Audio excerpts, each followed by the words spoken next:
Saya Muhammad Haris Iqbal bin Muhammad Arus, nombor matrik C25A3454. Saya daripada kumpulan 4. Saya Muhammad Afiq bin Azmi, nombor matrik C25A3388. Saya dari kumpulan 4. Nama saya Muhammad Anas Ikram bin Muhammad, nombor matrik C25A3309 dari kumpulan 4. Saya Muhammad Irsyad Sufi bin Muhammad Ismun, nombor matrik C25A3482 daripada kumpulan 4. Assalamualaikum, nama saya Muhammad Imran bin Jahari dan nombor matrik saya C25A3375. Saya dari kumpulan 4. Saya Muhammad Hakim Najmi bin Harun, nombor matrik C25B3330 dari kumpulan 4. Saya Muhammad Aziz Ifat bin Hamdan, nombor kad matrik saya adalah C25A2958. Saya dari kumpulan 4. Saya Muhammad Iman Hafiz bin Mustafa, nombor matrik C25B3328 dan saya dari kumpulan 4. Dan saya Muhammad Firdaus bin Badrul Hisham, nombor matrik C25B3349. Hello guys dan Assalamualaikum. Seperti yang mana kita tahu, alam sekitar merupakan anugerah terindah bagi manusia dan makhluk flora dan fauna.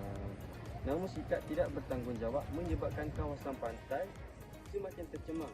Untuk kami sekumpulan pelajar ingin memaparkan usaha untuk memelihara kebersihan alam sekitar di Pantai Melawi Bacok.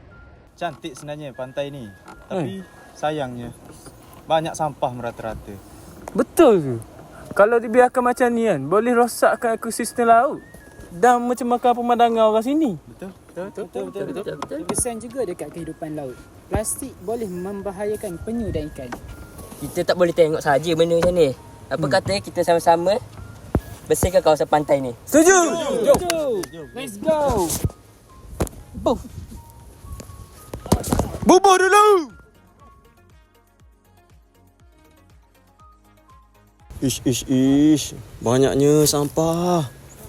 Betul lah orang cakap ni, bila kita bekerjasama dan bertanggungjawab menjadikan peranan penting dalam menjaga ekosistem kita.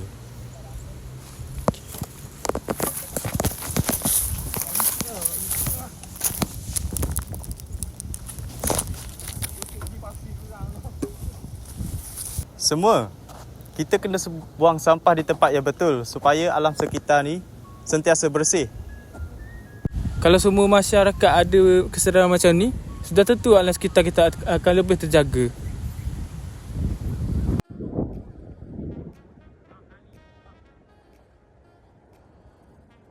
Guys, menjaga kebersihan bukan sahaja tugas pekerja, tapi ia merupakan tanggungjawab kita semua. Kita yang bersih juga boleh menarik tarikan pelancong.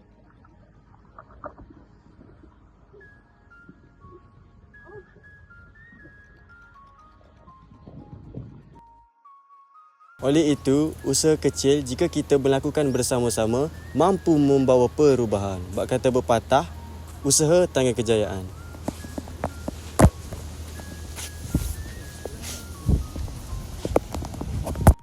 Marilah sama-sama kita menjaga Pantai Melawi ini untuk generasi akan datang. Kesimpulannya, pemeliharaan alam sekitar adalah sangat penting bagi menjamin kesejahteraan masyarakat dan juga kelestarian alam bagi generasi yang akan datang.